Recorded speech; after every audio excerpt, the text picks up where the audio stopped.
welcome our beloved viewers to RTG's News English Edition. Tonight, as usual, we begin with our major highlights. Djibouti celebrates International Disaster Reduction Day. Ministry of the Interior Disaster Management.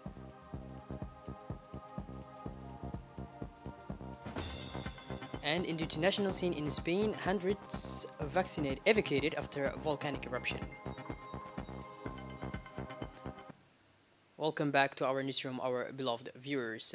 The President of the Republic, His Excellency Mr. Ismail Omar Guelleh, expressed his wishes for success and achievement to the new Australian Chancellor, Mr. Alexander Schallenberg, who was sworn in on Monday as head of the government of his country.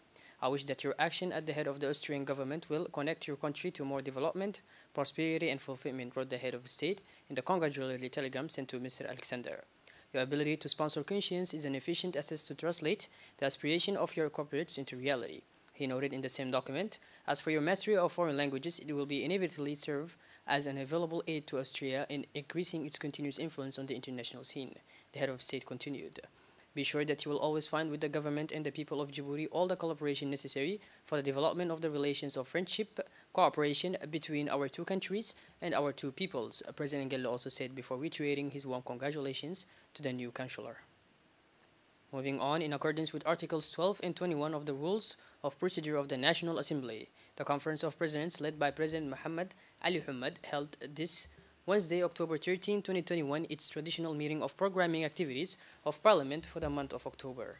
At this conference, on the transmission of text instance to the Standing Committee, the government was presented by the Prime Minister, Mr. Abdul Qadir Kamil Mohammed, the Minister of Defense responsible for relations with Parliament, Mr. Hassan Umar Mohammed. The audience being composed of for the parliamentary institution of vice presidents, members of the Bureau of the Assembly, the chairman and chairwoman of standing committees, the general reporter of the budget. Thus, 7 bills were transferred to the common committees. These provisions are entitled Bill Authorizing the Republic of Djibouti to subscribe to the general and selective increase in the capital of the International Bank for Reconstruction and Development. Bill Authorizing the Republic of Djibouti to subscribe to the general and selective increase of the capital of the International Financial Company. Draft law on the terms and conditions for the transfer of state holdings in the capital of companies. Draft law on the final settlement of the state budget for the year 2022. Draft law on the adoption of the National Disability Strategy for 2021-2025 of the Republic of Djibouti. Bill relating to the modalities of the management of the health crisis linked to COVID-19. Draft rectifying fines law for the state budget for the year 2021. The 76th session of the Executive Committee of the African Parliamentary Union ended yesterday afternoon at the Kempinski Hotel. The closing ceremony was chaired by the President of the Assembly and President of the African Parliamentary Union, His Excellency Mr. Mohammed Ali Hamad. The objectives and recommendations were all adopted in order to improve the living conditions of our citizens living in the African continent. These 3 days, rich in sharing ideas, have given much the opportunity to exchange and make the assessment and the need of the African community. For his part, the President of the National Assembly, Mr. Mohammed Ali Hamad, congratulated all the participants in this 76th session to have moved him to honor him with their presence.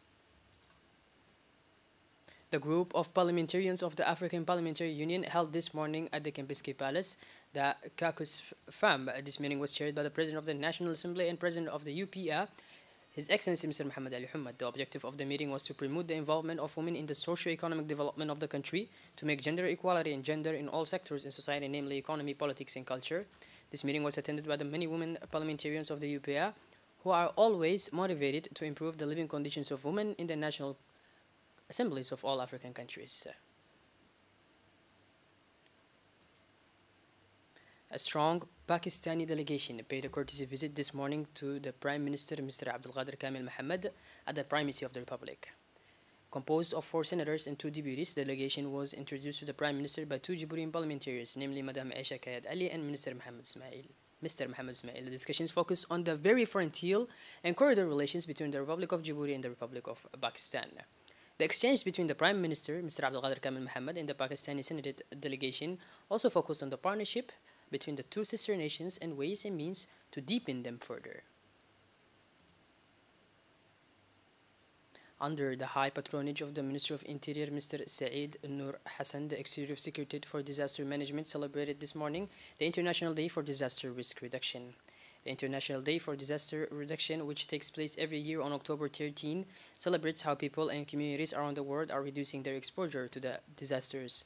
The celebration ceremony, which took place at the City Hall, was attended by, among others, the Executive Secretary of the Djiboutian Disaster Management, members of the technical and multi-sectoral committee in charge of disaster risk management, the World Bank representatives, and the new coordinator of the United Nations system in Djibouti.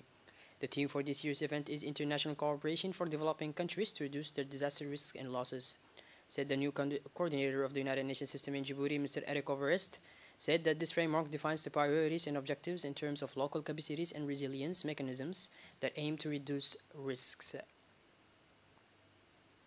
As part of his inauguration, the acting coordinator of the United Nations system in Djibouti, Mr. Eric Overest, was received this morning by the Minister of the Interior, Mr. Saeed Nur Hassan.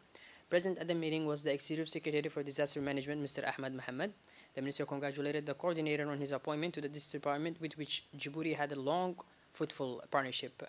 The acting coordinator of the United Nations system in Djibouti, Mr. Eric, thanked the Minister for his warm welcome and assured him of his willingness to continue strengthening the ties of cooperation and solidarity between the Republic of Djibouti and the United Nations.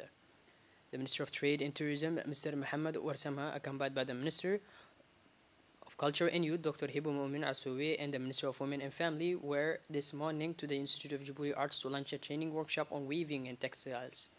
This workshop is part of the International Exhibition of African Textiles. It's a showcase for the promotion and development of textiles made in Africa. This training, which will last for 14 days, has the mission to provide participants with the basic principles and techniques of dyeing and weaving necessary to develop their own units of traditional fabrics without assistance. The Minister of Youth and Culture, Dr. Mu'min Asoué, gave a speech in this workshop, indicating in its introduction that it meets the objective of the International Exhibition of the African Textiles, which will be organized here in Djibouti. The Minister of Tourism and Trade, Mr. Mohamed Warsama, has in his speech specified the importance of this workshop for the beneficiaries.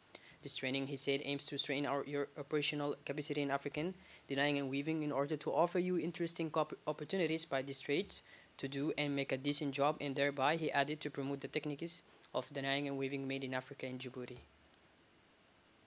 Also, the Minister of Women and Family, Mrs. Muna Usman, said that this training will promote the employability of young people and women and will enhance the activities of the textile sector. For the 7th edition, it is planned in the framework of social responsibility a training of 50 young men and women of Djibouti in the promising trades of dyeing and weaving.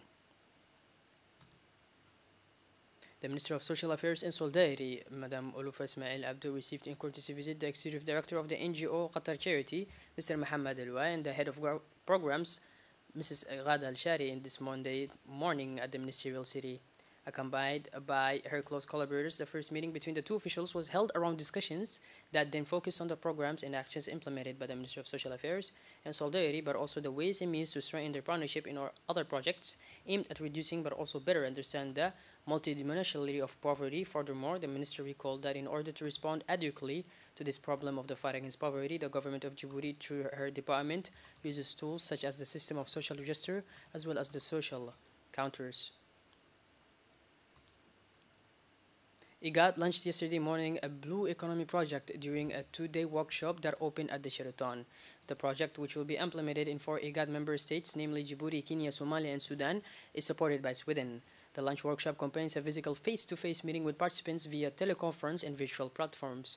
About 30 delegates and senior officials from their respective governments, as well as experts from regional organizations, such as the African Union and the regional economic communities and other development partners, will discuss how best to implement this innovative project. The meeting is intended to present the project and its operational work plans and implementation arrangements. Outset, I wish to express IGAD's appreciation and profound gratitude to the Republic of Djibouti for hosting this important event and for all the support provided for its excellent organization. Furthermore, I would like to take this opportunity to thank the Sweden government for all the support provided to IGAD regional programs and projects, and more particularly for funding this first IGAD regional blue economy project. Ladies and gentlemen, IGAD signed a project with funding from Sweden with an estimated amount of $5 million for a duration of 3 years in 4 IGAD member states of Djibouti, Kenya, Somalia, and Sudan. The project aims to improve the governance of blue economy in the IGAD region, conduct marine biodiversity situation analysis, make inventory of chemical and plastic pollutants from source to sea, develop and apply tools to monitor and mitigate chemical and plastic pollutants in the coastal member states. Secretary General of the Ministry of Environment and Sustainable Development, Mr. Dini Abdullah Umar, expressed his sincere thanks to IGAD for its 5-year regional strategy that will allow member countries to structure the implementation of a blue economy at the national, regional, and while strengthening cooperation and regional integration.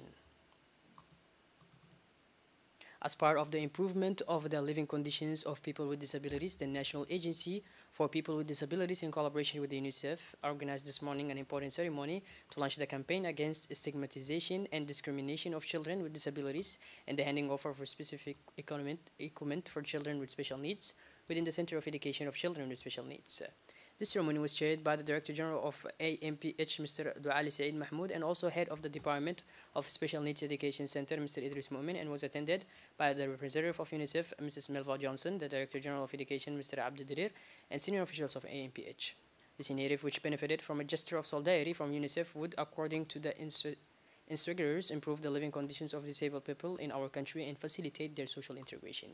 This donation is composed of school bags, white cans, Peking burial, and the Holy Quran in burial. We learned with sadness the death of Ruqayya Umar Hassan yesterday afternoon in Dakhil. The deceased was born on 1941 in Djibouti and leaves behind 4 children and several grandchildren. The Minister of Budget, Abdul Karim Aden Sher, the President of the National Assembly, Muhammad Ali Hamad, as well as the staff of the Ministry of Budget, sends their sincerest condolence to the families and relatives of the deceased, including Mr. Hosh, Director of Human Resources at the Ministry of Budget. May God the Almighty welcome her in His eternal paradise. Inna lillah wa inna ilayhi raji'un. Shifting focus towards the international scenes, Honduras evacuated after volcanic eruption in Spain.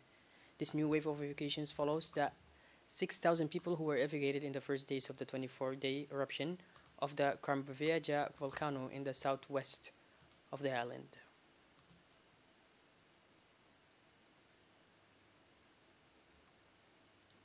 By this, our beloved viewers, we conclude tonight's news edition. Thank you for joining us and make sure to tune in later for more. Have a wonderful evening and thank you.